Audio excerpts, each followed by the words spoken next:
Two hip kicks.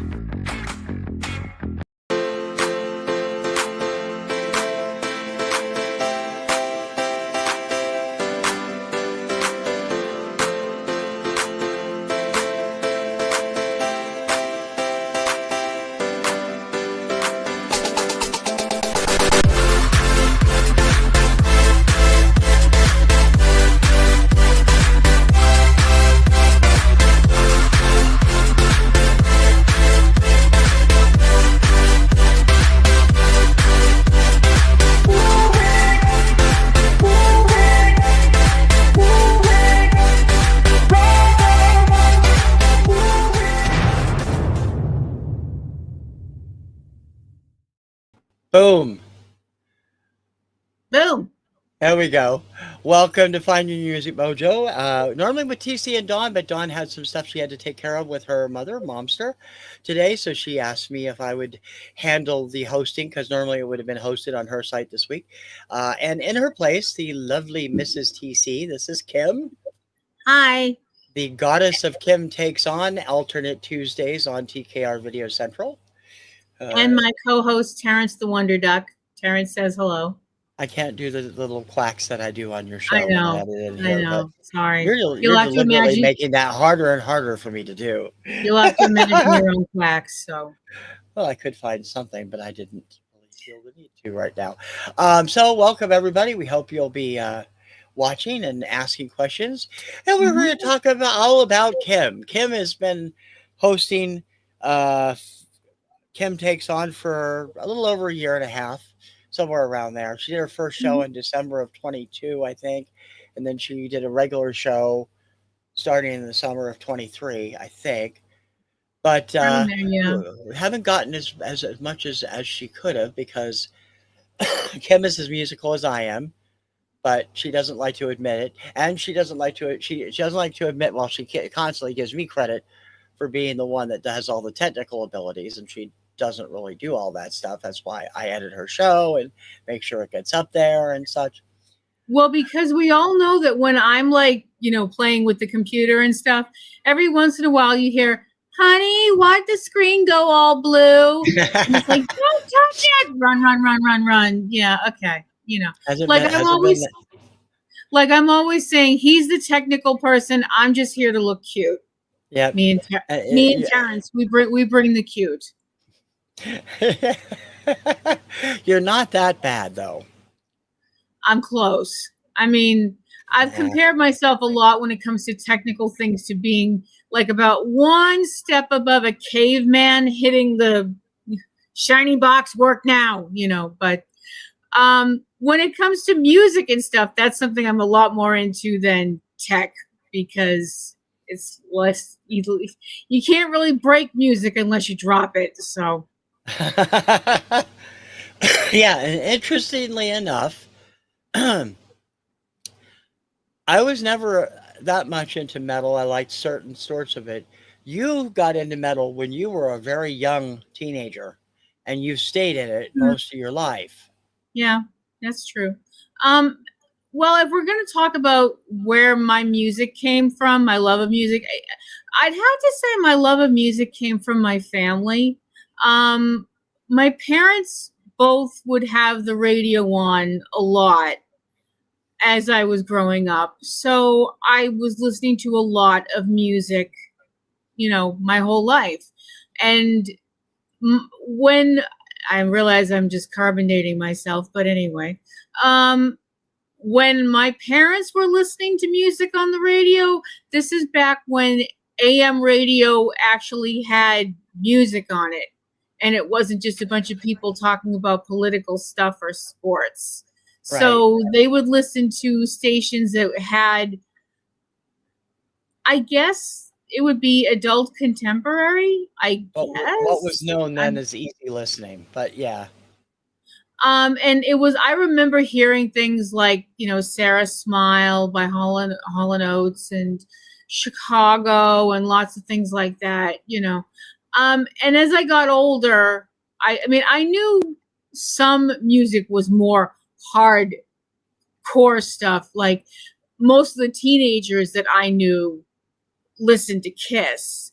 And I was kind of like, I remember seeing Kiss and being like, wow. I mean, I was just like, something just flicked a switch in my brain, and I was like, what the heck is this, and how can I get more of it? And I also remember being a older, younger person, if that makes sense. And the first place I ever saw Alice Cooper, which will make both of us feel old. Hi, Alice, if you're out there. Was on the Muppet Show. Yeah, I was just gonna bring that out. Yep. Yeah, I remember watching him on the Muppet Show, and I remember sitting there and just being like, I want to do that. I want to be outrageous and crazy and say whatever I want and have people love me for it. And that music was so different to me listening to him. I mean, when he was on the Muppet Show, he obviously wasn't doing some of the songs like, I Love the Dead or, Billion Dollar Babies or things like that. He was doing like School's Out and You and Me and stuff like that, which are all awesome songs, don't get me wrong. But as I got older and, started going through school and stuff like that, and of course the thing is when you hit, when I hit junior high was when cable really started to take off, and cable brought MTV, and MTV brought a whole new addiction. That was, I was like, what is this? Where has this been all my life? Oh my gosh, this is amazing. I mean, I remember watching MTV and just being like, wow, all this music is out there. I've never heard all of this. What is this? This is incredible. And I started to get more into, all right, this is shallow, and I admit it's shallow. I mean, if you can admit your own faults, they're less faulty, right? I remember seeing bands and being like, wow, they're hot. And that's when I went to find their music. It was, oh, that band's really got a sexy lead singer. Now you got to remember,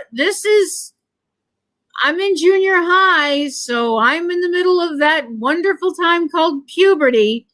And, doe-eyed little innocent me, has no idea, has no idea what's to come when I hit high school.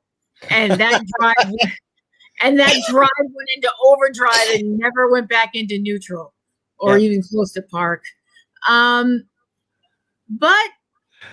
it wasn't easy. It was sometimes not easy being a metal. It was not easy being a glam metal fan. Mm-hmm. Especially when I was in high school. Yeah. It was weird for a girl to be a metal fan. Mm-hmm. I figured that out. Because most of the guys that were really into metal were into the metal, the really, Ozzy Osbourne, Iron Maiden, Motley Crue, that kind of old Motley Crue, not the later stuff. And Anthrax and that kind. Well, that's more thrash, but anyway. Mm-hmm. So having a girl be into metal was weird, and the fact that I was into glam metal, oh, forget it. Forget it. The guys would they gave me grief anyway because I was me, and there's no other way to put it. And I'd have my little Walkman, and I'd have my my tapes of Poison and stuff like that, and I would get picked on, and oh, they're not really, there'd be a lot of remarks that you cannot say on YouTube. Yeah, wouldn't be a good idea to repeat those. Not even a little bit, and I'm not even going to try. But they were rude and, homophobic and just being jerks. I mean, at the time, and nobody believes me about this. Nobody believes me. When I was in high school, I was painfully shy. I Mm-hmm. didn't talk unless I had to talk. Mm-hmm. So when guys would give me grief about these bands, I couldn't turn around and say, yeah, and I'd rather beep them before I'd ever beep you. So beep off. I wanted to say it, but I never did. Now I don't care. Um, but and that was rough, but I was also kind of like, hey, these bands that I like, they're doing their own thing. So if they're doing their own thing and they're being famous, screw it. I'm going to do my thing. Right? I'm going to do my own thing and be who I am. And if people don't like it, screw off. I was just a lot more quiet about it until I hit college. And then I was like, you know what? F them. If they don't get you, F them. And if you got a Yep. free flag, fly it as high as you can. Yep. And I never looked back. And I'm a lot happier for it. Yep. That's good. So some but- of the favorite bands that you listen to, the stuff that you got me into as we got to know each other was Yep. what I mean, some of them never really clicked really big. And No. you keep meaning to talk about them on your show. One of these days you actually will do. You've done a few things, but not much. What who are some of the bands that you really like that never really took off? Before we go into some of the bands, I want to bring up how I found out about some of these bands, if that's okay. Yep. When I was in college, I worked at a bookstore for 4 years. And that was where I found one of the greatest loves of my life at the time, Metal Edge. I found the magazine Metal Edge, and I was like, oh my gosh, I need this in my life every single month. And one of the things they had in Metal Edge was they would have a section where they would be like, oh, this is a new band, you should listen to them and stuff. And that's how I would go and find new bands, because I would be like, ooh, that band's got a cute singer. Ooh, that band's got a cute drummer. Hey, all these guys are hot. And then I'd head off to Strawberries and buy a bunch of stuff with my paycheck. Some of the bands that I wish had taken off more, Roxanne is one band that I absolutely loved. They had one ballad called "It's Not the Same." That's one of the best ballads out there. Tiger Tails did a lot better in their native England than they did here, which is annoying because I absolutely loved them. That was one of my college bands. That's what I'd slip in my headphones and walk around listening to my music and maybe swung my hips a little bit. I mean, not like I had men chasing after me or anything like that, but I tried until I found this guy who for some insane reason fell in love with me. Anyway, I started finding bands from other countries, and I thought that was really when I found out about the metal scene in Japan, I was like, this is going to be really interesting. And that introduced me to Loudness and EZO, and I was like, what the heck is this? And oh my gosh, this is awesome. I'm trying to think of some other bands that really you wound up falling in love with South Gang, which is completely understandable because they were South great. Gang is awesome. Yep. South Gang was really good. Danger Danger is another band that I really liked. Yep, they're good too. Trying to think. One thing that I really started getting into that I was kind of like, okay, this is different, was really getting into instrumentals. And I mean, metal instrumentals are great, especially when you find an artist that you're really kind of like, wow, that's really. I mean, everybody knows about Yngwie Malmsteen. You can't not be into metal and not know about Yngwie Malmsteen. But I started finding out about these other guitarists like Gary Hoey, Michael Lee Firkins, who is one of my absolute favoriteest guitarists in the entire world. And then one day, just finding out, just going through one of the magazines, and I found out about a guy named Mark Wood, who was a heavy metal rock, however you want to put it, violinist. And I was like, you have got to be kidding me. And I listened to it and I was like, well, I was like, here, take my money. And it was, I was like, yeah, that's another band, that's another person that I'm just gonna get their stuff and listen to it. So I really think that as a music listener, I tried to grow and go out a little more in metal. And I mean, there's some kinds of metal that doesn't really agree with me, but that's just me. I mean, if other Mm-hmm. people like it, that's fine. I would never say, oh, that stuff's complete crap. I would just say it's not really my speed, which is, Mm-hmm. which is fine. Everybody's got their own things. I've never been a real big thrash person, basically because I don't want to get hurt. To quote Daffy Duck, I don't like pain; it hurts me. And thrash shows look horrifying. I mean, it's just they look like a lot of people just tend to run around and smash into each other, and I'm like, yeah, okay, sure, great, fine. You want to do that? One or two times I tried slam dancing. I was like, ow, ow. Okay, yeah, this is a young person's game. Screw this. We're not doing that anymore. Yeah, No, but you okay. still mosh occasionally with your head, I do still mosh and occasionally. then you reel and go, "Oh God, what was I thinking?" Yeah, I do mosh occasionally, and then my body goes, "You're not 21 years old anymore, dumbass." And then I have gray spots in front of my eyes, and I can't really breathe for a few minutes, and then I'm totally like, "Worth it." This is why I don't let her listen to Andrew WK very much. Yeah, I know. Well, that was my go-to wake up in the morning stuff. I mean, some people need coffee. I need music. It's not always Andrew WK. Sometimes I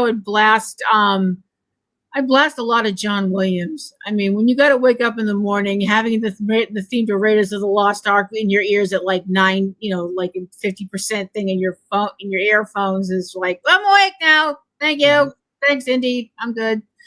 Um, I think a lot of people look. Unfortunately, glam didn't have as big of a stay as I would have liked myself, me personally. And Well, it's everybody come and points. gone in several waves. It came and went during the 70s and 80s. Yeah, it did. It did.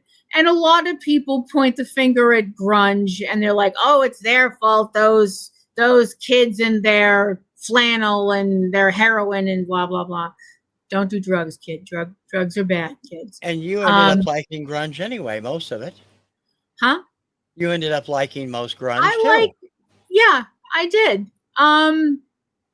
I really did. I mean, I think a lot of it had. I mean, a lot of people are like, "Oh, it's all a bunch of whiny, kids and blah blah blah blah blah," and I'm like, they felt like they had something to say. I'm sorry it wasn't quite the way you said it back in the day, but you know, I'm sorry, and this is just my opinion for what it's worth. Every generation thinks the generation before screwed everything up and it's their responsibility to fix it. And the generation before is like, oh, you're all a bunch of ungrateful, entitled, spoiled brats, blah, blah, blah. See, the way Yeah. I always look at it, boomers yell at millennials yell at boomers, and Gen X is like, I'm just going to go get a sandwich. Y'all can just hash it out. I just really feel like Gen X is like, look, we had to deal with the idea of a nuclear bomb dropping on us every day. Nothing that you people can talk about is really going to phase us. Yeah. That's how I feel anyway. Let me ask you one particular, if I can. Sure. And if you don't want to talk deeply about it, it's up to you, but I want you to touch on it at least. No, One of no. your favorite bands in the world, heavy metal bands, is Striper. Now, Yep. Striper is Christian metal. They Uh-huh. were one of the first out there. Yep. I've lost half my hearing seeing them in 2010 at the House of Blues because their Sorry bass about was that. way too loud for me. But you have been a big Striper fan almost from the beginning. What is it that drew you? And you tell me if you can what their music has meant to you over the years. Oh, I'm totally fine with talking about it. No, it's fine. I found out about Striper from a magazine, and I remember it was, I think it was Rip magazine, which I don't think is in circulation anymore. I don't What's think a any metal magazine? magazines are still in circulation if they're What's a published in magazine, America. Daddy? You know, it's like, oh boy, for real, it's ridiculous. But I saw this article about them, and I remember thinking to myself, this is the dumbest thing I've ever heard. I remember thinking, heavy metal songs about God. How is this going to work? This is not going to work. This is going to bomb. This is the dumbest thing I've ever heard. And then something in the back of my head, one of the many myriad of little voices that are back there, from way up in the balcony, went, well, why don't you give it a try? What could it hurt? And I thought about it, and I really thought about it, and I was like, what could it hurt? Because I'm not saying that I was, well, if I'm being honest, I was looking for something in my life. I wasn't desperately unhappy. I was just kind of going through the motions. You know how you do it. You just go through the motions. You get up, you work, you go to bed, and you don't notice something's missing until you really look at yourself and go, there's something that I need to find, and I don't know what it is. Mm-hmm. And I'm a Catholic, and I grew up going to church, and then I hit that phase that you hit when you're a teenager that you're like, oh, I'm too smart for this, And I think every teenager hits that at one point or another. Don't deny it. You did too. And so I was like, all right, I'm going to buy one of their albums, and I'm going to listen to this stuff, and I'm going to see. And if I don't like it, I'll just never listen to it again. So I bought To Hell with the Devil. And I sat there and I listened to it, and I was like, wow. I remember sitting there and listening to it and being like, these songs aren't beating you over the head with it. You can listen to a song like honestly, and you can look at that. You can listen to that song from so many different angles, and it can mean something totally different to a lot of people. If a person of faith, of any faith, not just Christianity, I'm not going to judge anybody. You can pray to whoever you want. If you listen to that song as a person of faith, you can take it from the standpoint, this is your deity speaking to you, or you speaking to them. Mm-hmm. Or if you're a person who isn't in a faith-based system, this could be a person speaking to someone that they deeply love, or they're being spoken to by someone they deeply love. Mm-hmm. And it's so moving and so beautiful. And Michael Sweet had this voice that you felt like he was sitting beside you and talking to you. And a lot of their stuff is, there's some songs that, there is a song on there called To Hell with the Devil. I don't think you could be a little bit any more obvious than that, Mm-hmm. But when you think about it, if there's other bands out there that can sing songs about the devil, why can't somebody sing a song about God? Yeah.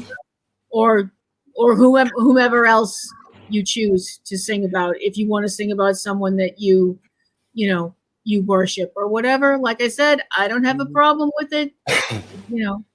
Everybody's got their own thing. And I don't know. I've listened to other bands that were Christian heavy metal bands. Not a lot. None of them really resounded with me like Striper did. And I don't know what that says. I mean, that was one band that really meant a lot to me.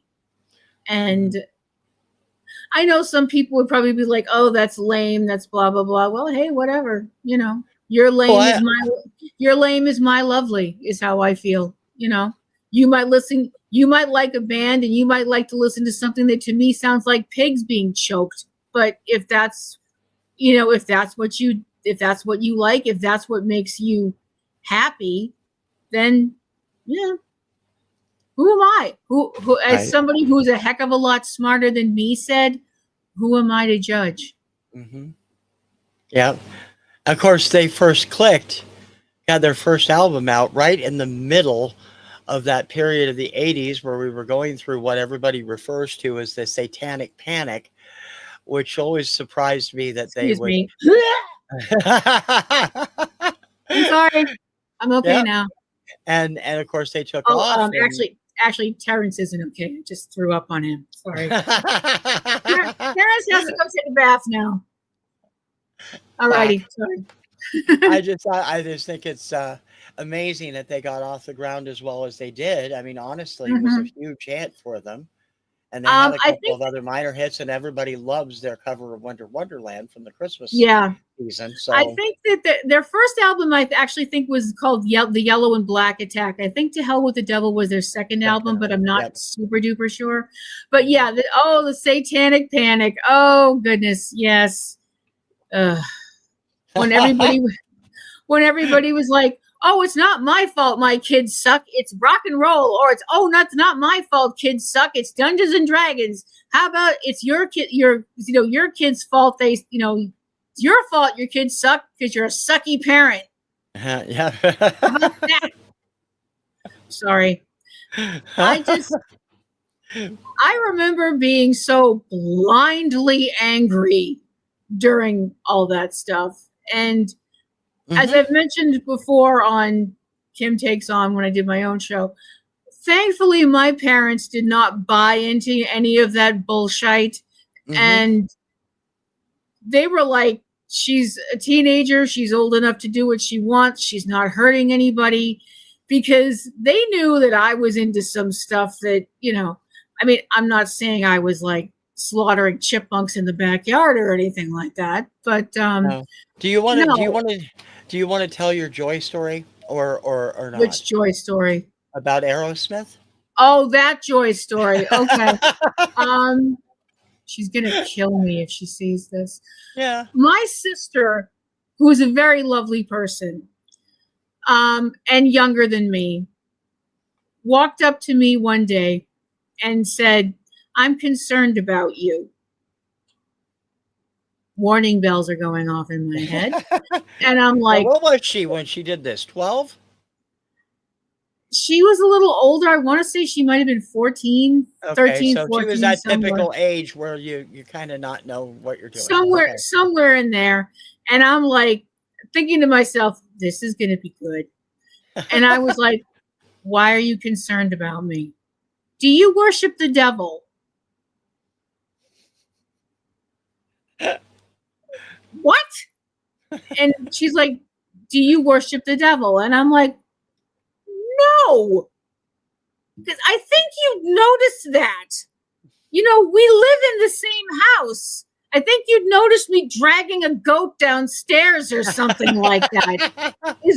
Is what I'm thinking. But I'm like, no, just be calm, find out what this is about. And so I said, why are you asking me this? And she's like, because you burn incense and you listen to Aerosmith.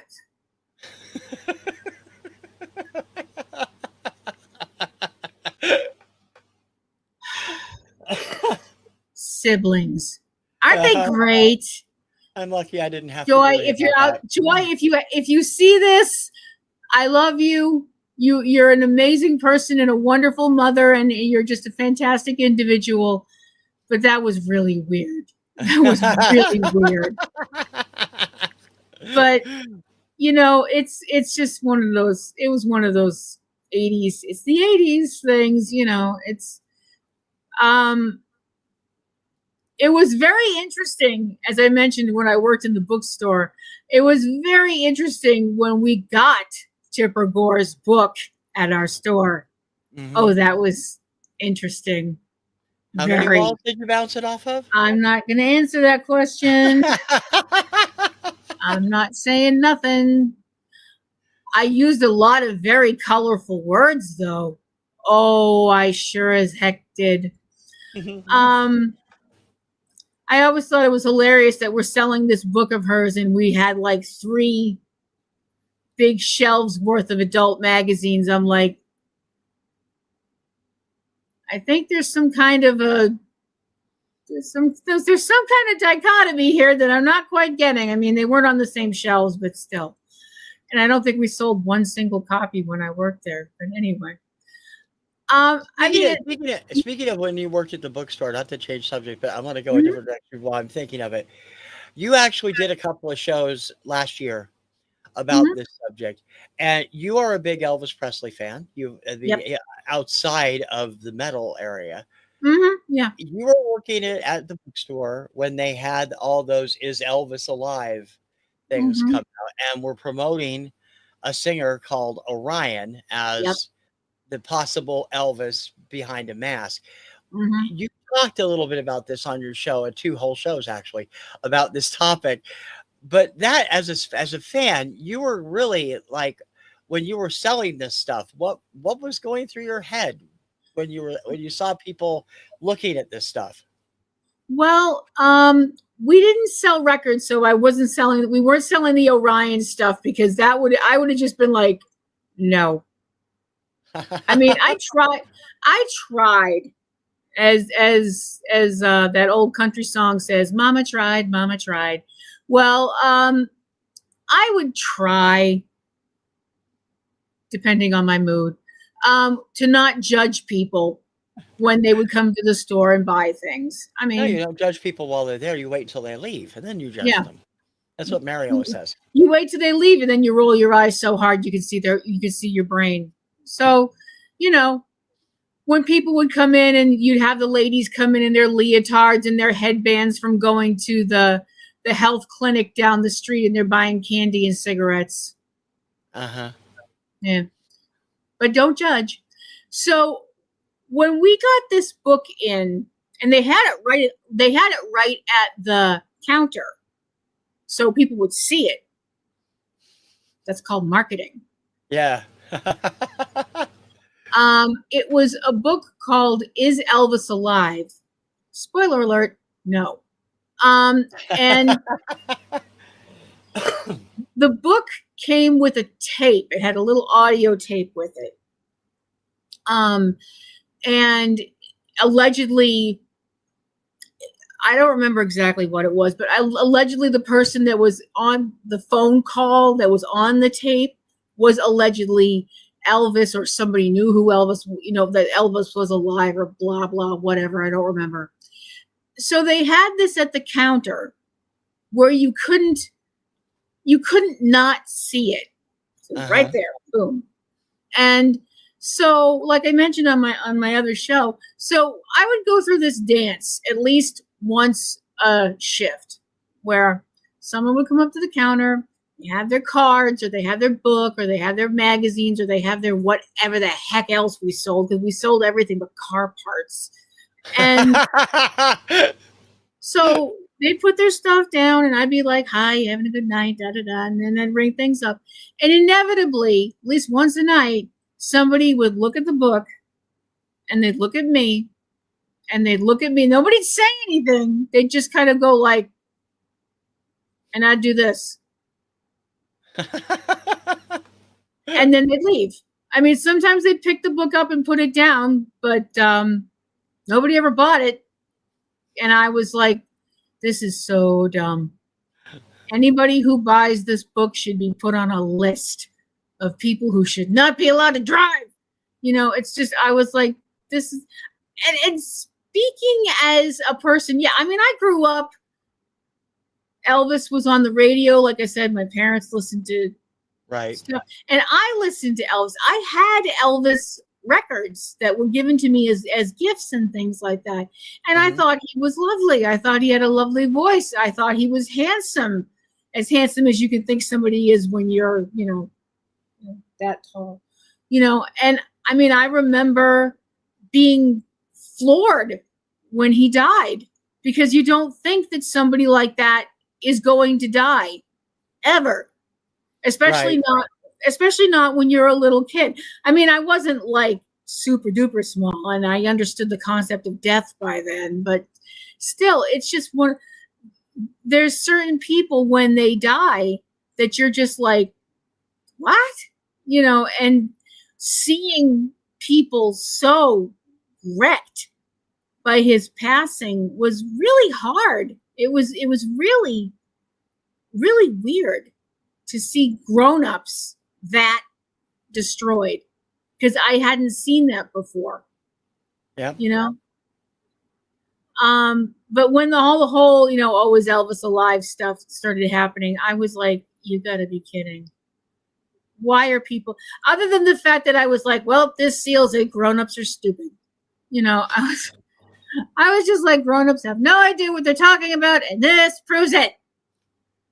But at least for the most part, I've never heard, I can't speak for anybody else, but I've never heard any conspiracy theories that the government killed Elvis, unlike every other star since that, John Lennon, Jimi Hendrix, blah, blah, blah, Yeah. that the government killed them because they knew too much, or they blah, blah, whatever. I'm like, no, just stop it.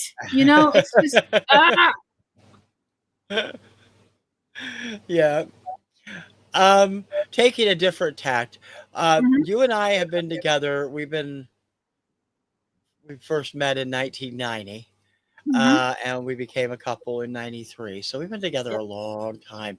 long But time. when you first met me and realized I was not the metalhead that you were, and I was into dance music and pop music and stuff, that had to go like pop in your head going like, how did this happen? How did I fall for somebody who likes music like that? Well, to be perfectly honest, I was like, well, that's just something else I have to learn to grow with. I was like, there's things about me that he's going to be like, you like what? And, you know, and that's cool. And I grew to like a lot of music because of being with you, because Yep. I learned to open my ears a little more and listen to. I mean, I always liked music that you could dance to. Hmm. I just told myself I didn't like it because I can't dance.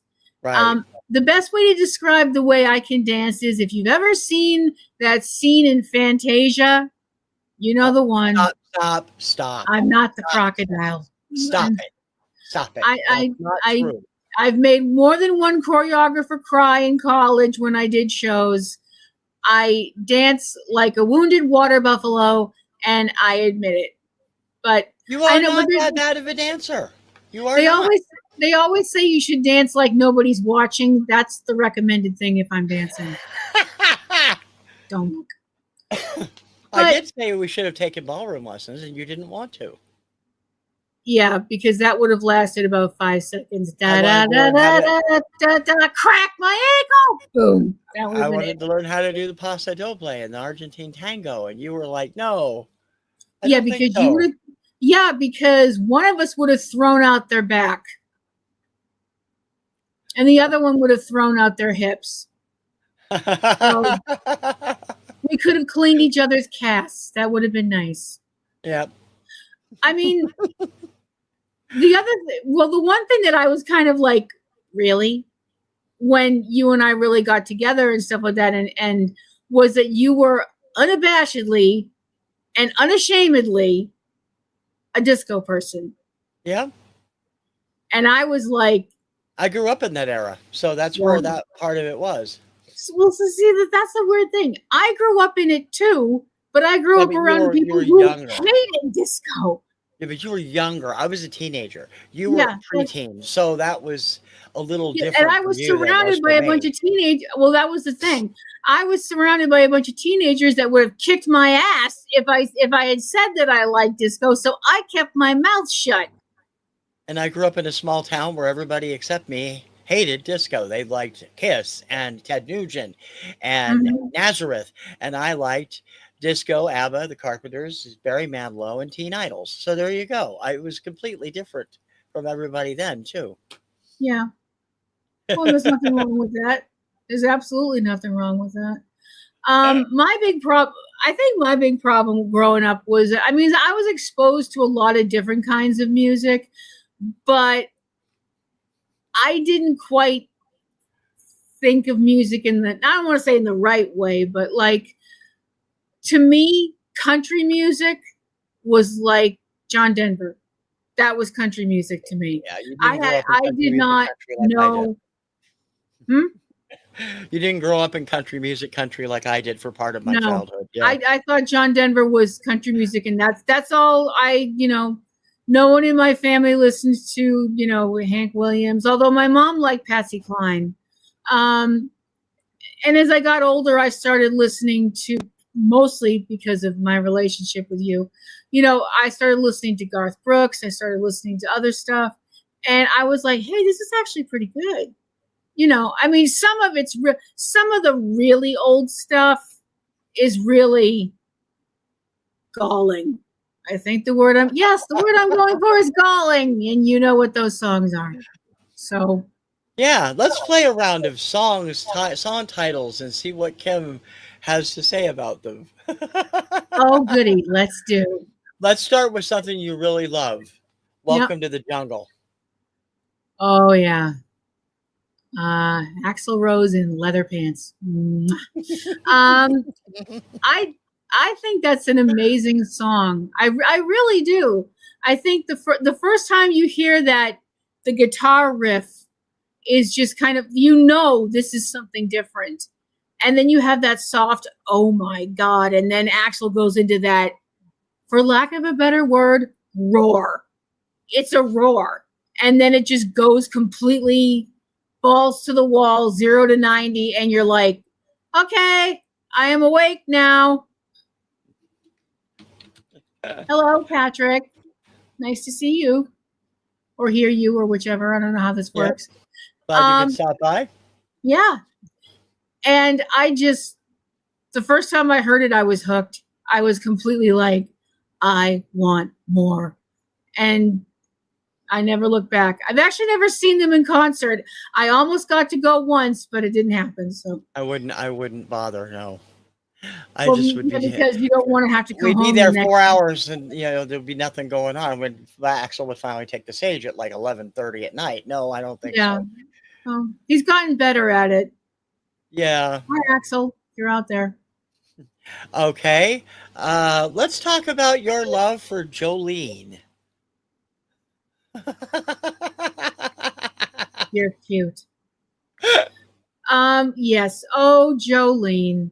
Now, y'all, okay, before we go any further, She knows I am an unabashed Dolly Parton lover, and I she am an likes unabashed Dolly Dolly. Parton too. Yeah, But yeah, I love Dolly Parton too. I think she's a wonderful singer, and she's a very good actress, and she seems like a lovely, lovely, lovely human being. but Well, I want to preface, okay, I did not know this song growing up. I never heard it. right. I didn't hear it until, crap, I don't know. I think I was in my 40s, maybe. I don't know. And I was just like, what the F? What the F is this effing bullshit? Um, I'm sorry. This song just made me cat spittingly angry. The whole thing of it's, oh, please don't pick my man, even though you're beautiful and all this stuff like that. You're beautiful and I'm not, and he's calling your name in his, in his sleep and all this stuff like that. Excuse me, he's doing what now? No. In a word, no. In several other words, you're sleeping on the porch. And if she comes anywhere near you again, I'm going to snatch your ball, Yep. bitch. So that's my opinion. Probably, it probably saved a lot of girls from being named Jolene, I bet. Yeah, probably. Although I did actually go to school with a Jolene. Let's see. What was your first impression of? I know how you like, good-looking guys. Tell Women everybody need about your progress. first impression when you first saw Love and Affection on MTV. Love and Affection by Nelson. That was like something out of a Tex Avery cartoon. Like smoke shooting out of my ears, my tongue hanging down, my eyes going, ooga. I was like, what? Oh my God. And I was like, and there's two of them. Yeah. And they look like that.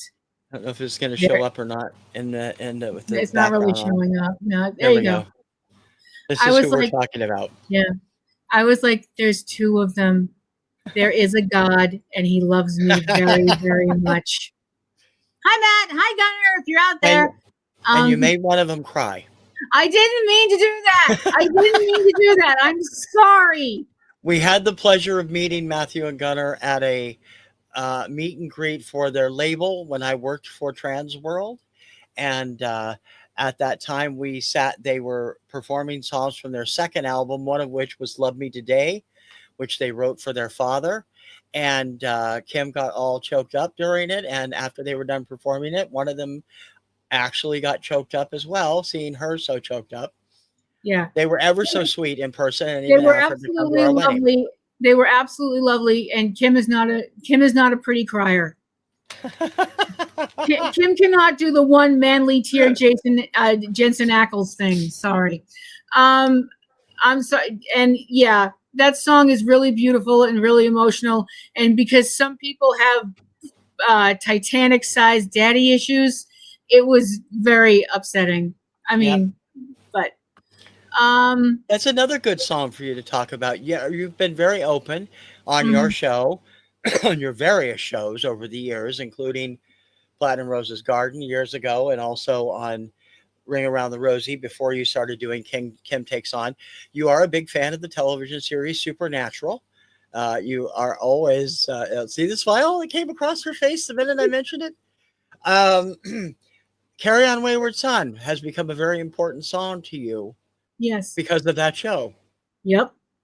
I mean, I always liked it. I always thought it was a great song. I mean, Kansas is an awesome band. Dust in the Wind, great stuff, But Carry On Wayward Son became, I guess, an unofficial official part of Supernatural because it became the song that was played at the end of each season for The Road So Far. And for those of you who don't know what that means, The Road So Far was Supernatural's way of, they would run through the whole season really quickly, like, with scenes that like would carry the story over until you got to where we were now.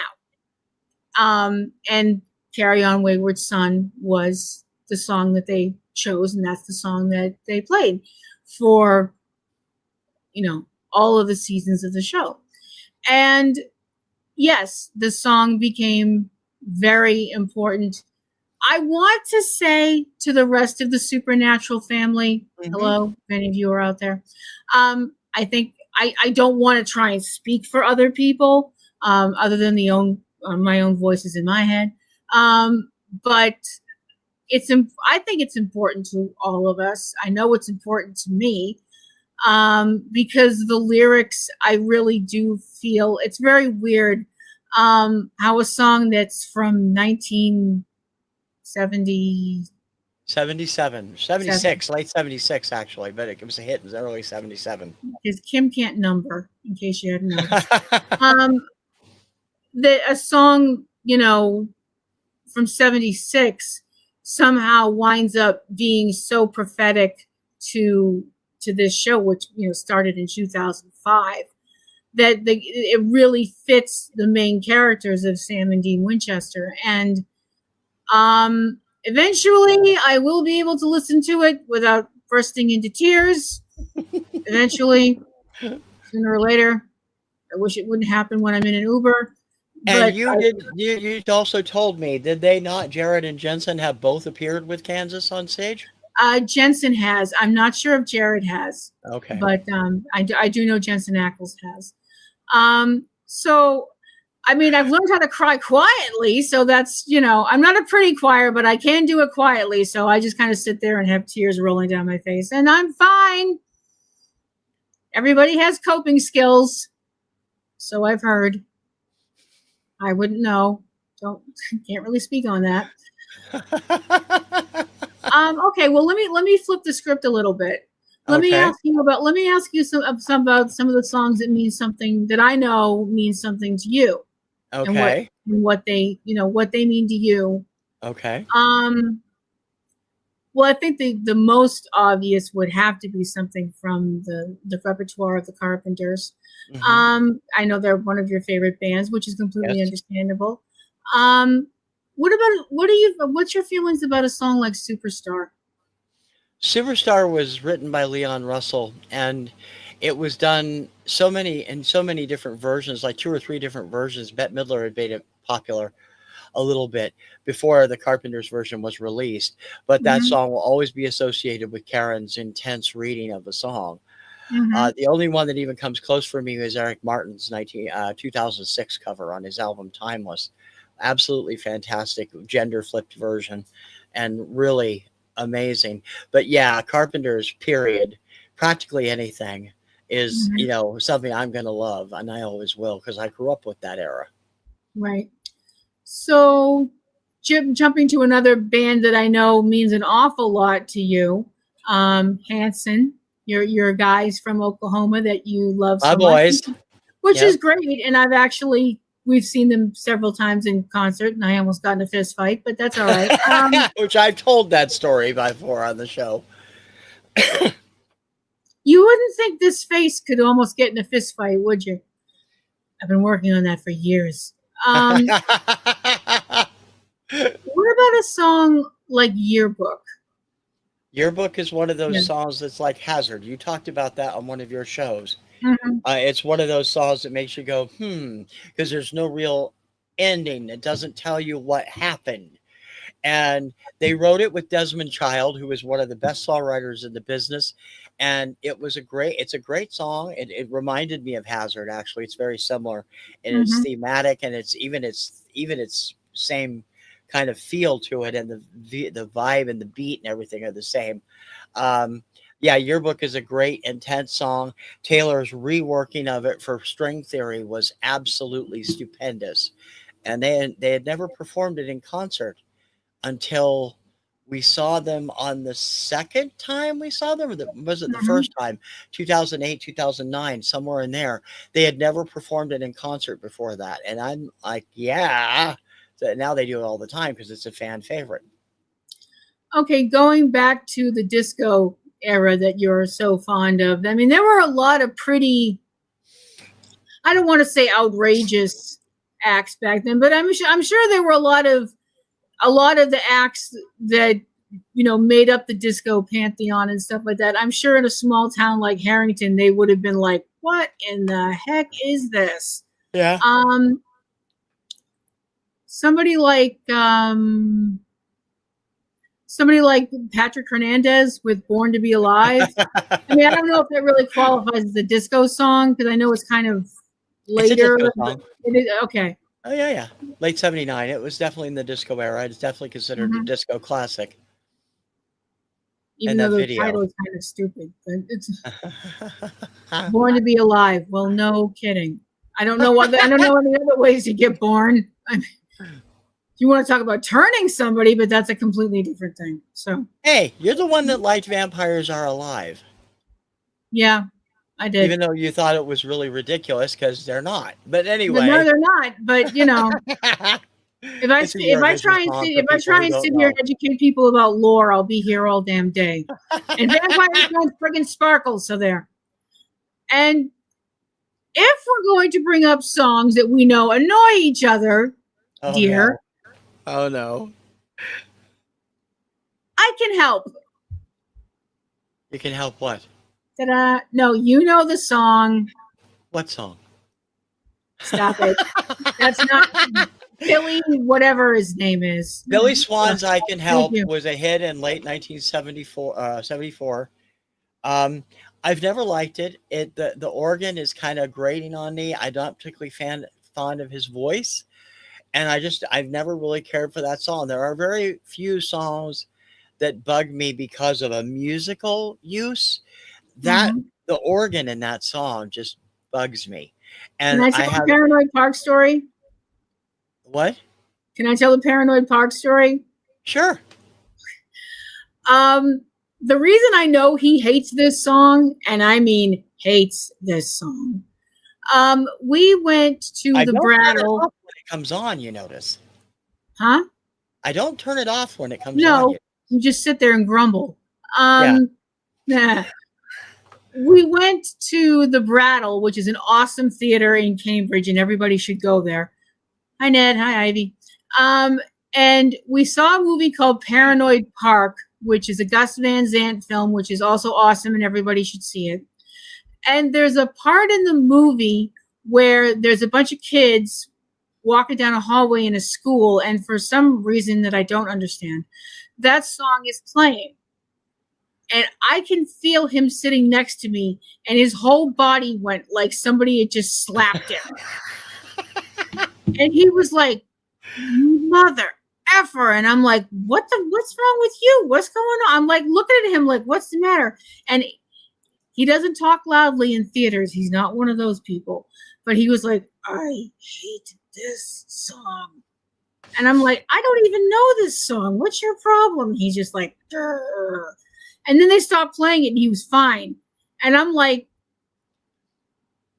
the hell was that all about? I'm just sitting there like, The reaction wasn't that bad. That was exaggerated. But let's be honest here. okay, I might Paranoid have Park exaggerated a little. Paranoid Park has one of the best soundtracks on the planet. It introduced me to the wonderful music of Elliott Smith, who I have become a diehard fan of. I've been going back and getting all the stuff that was released while he was still alive, and some of the stuff that's come out since his passing. And it also had a lot of great older stuff on it, including a couple of pieces by Nino Rota, who did a lot of film scores in the 50s and 60s. And as a result, I've become a big fan of his as well. Paranoid Park is just one of the best movies ever about skateboarding. If you've never seen it, you should. Mm-hmm.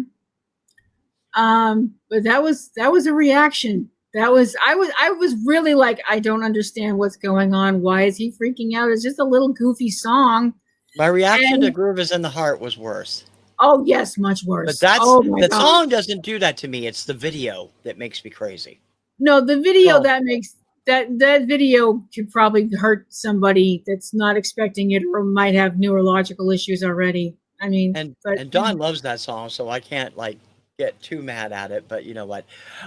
It's coming up on the top of the hour. Before we mhm. have to say goodbye, give us you do a show called Kim Takes On every 2 weeks on Tuesdays. Yep. Tomorrow is your latest episode. What do Mhm. you usually talk about all kinds of different stuff. What are you doing this week? Well, I usually talk about whatever happens to be strolling into the spider's web that is my brain. Um, but this week, I'm actually talking about an artist that is near and dear to your heart, my heart, Terrence's heart, most of our friends' hearts, and everybody like that. Anybody Yep. who has taste. I'm talking. I'm talking about my favorite songs from your friend and mine, our pal Al, Weird Al Yankovic. I'm talking about the songs that I like, that mean something to me, that make me laugh, and why I think they're so funny. Because I And think that'll Al is a comic genius. If you're watching this on Monday and when it's up or live, it will be up tomorrow at 4 p.m. Eastern. She's going to take over the 4 o'clock slot. Well, I can't do the show that I usually do there, but because of my drive issues.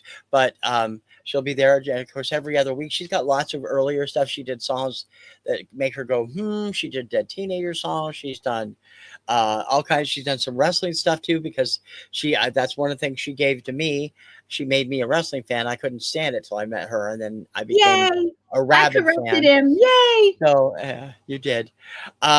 So Kim takes on tomorrow, TKR Video Central, 4 p.m. Eastern, and you've got plenty of episodes to watch before it. If you'd like to check out some of her wrestling commentary, go over to Platinum Rose L. Is it Platinum Rose L or Platinum Rose Lady on YouTube? Platinum Roselle, I think. I'm pretty sure. Okay, You one can of you those can just two. yeah. It's Just and Ring one Around thing. the Rosie is up over there.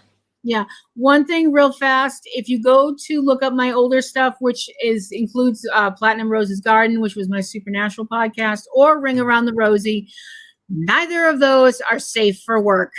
Yeah, I swear. she's got a lot. truck driver's mouth, so that's okay.